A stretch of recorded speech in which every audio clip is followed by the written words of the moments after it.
क़यामत के दिन जब हर इंसान अपनी जिंदगी का हिसाब देने के लिए अल्लाह के सामने खड़ा होगा, तो उस दिन कोई अपने माल पर फख्र नहीं करेगा, कोई अपनी शोहरत का जिक्र नहीं करेगा और कोई अपने ऊंचे ओहदे का सहारा नहीं ले सकेगा।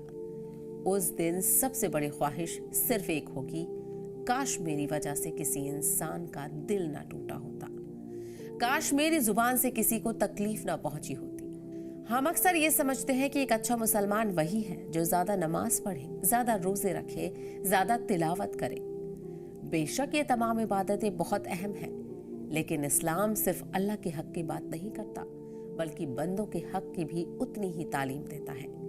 यही वजह है कि रसूल अल्लाह सल्लल्लाहु अलैहि वसल्लम ने एक छोटी सी हदीस में पूरे इस्लामी अखलाक का खुलासा बयान कर दिया।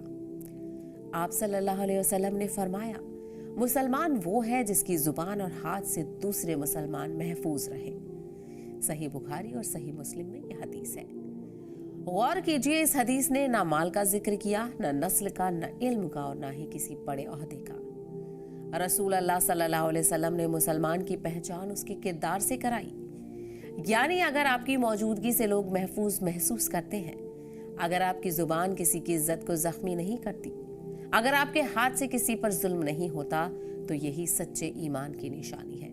आज हमारे समाज की सबसे बड़ी परेशानियों में से एक ये है कि हम अपने अल्फाज की ताकत को भूल चुके हैं।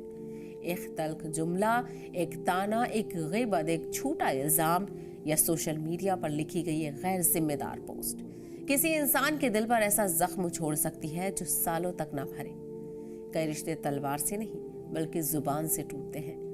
कई घर हाथों की मार से नहीं, अल्फाज की चोट से बिखर जाते हैं। कुरान भी हमें यही तालीम देता है।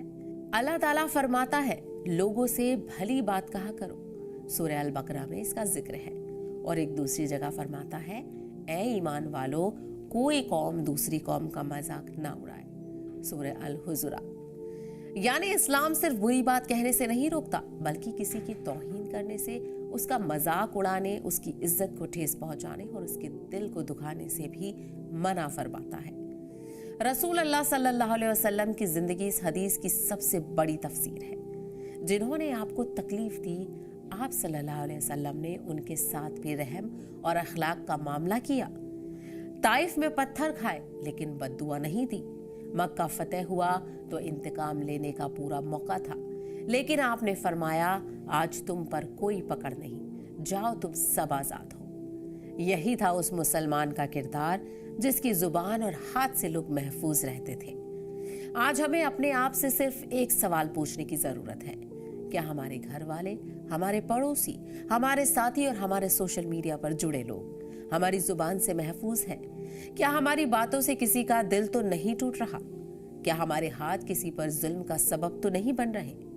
अगर जवाब हाँ है, तो यही वक्त है अपने किरदार को बदलने का, उसे सुधारने का, क्योंकि अल्लाह के यहाँ सिर्फ हमारी इबादतें नहीं तोली जाएंगी, बल्कि बंदों के साथ हमारा रवैया भी तोला जाएगा। याद रखिए, सच्चा मुसलमान वो नहीं जिससे लोग सिर्फ उसकी नमाज की वजह से मुतासिर हों। सच्चा मुसलमान वो है जिसके पास बैठकर लोगों को अपने माल, अपनी इज्जत और अपने दिल तीनों की हिफाजत का यकीन हो। यही रसूल अल्लाह सल्लल्लाहु अलैहि वसल्लम की तालीम है और यही इस्लाम की असली पहचान भी। अल्लाह ताला हमें अपनी जुबान की हिफाजत करने, अपने हाथों को हर जुल्म से रोकने और रसूल अल्लाह सल्लल्लाहु अलैहि वसल्लम की इस मुबारक हदीस पर सच्चे दिल से अमल करने की तौफीक अता फरमाए। आमीन।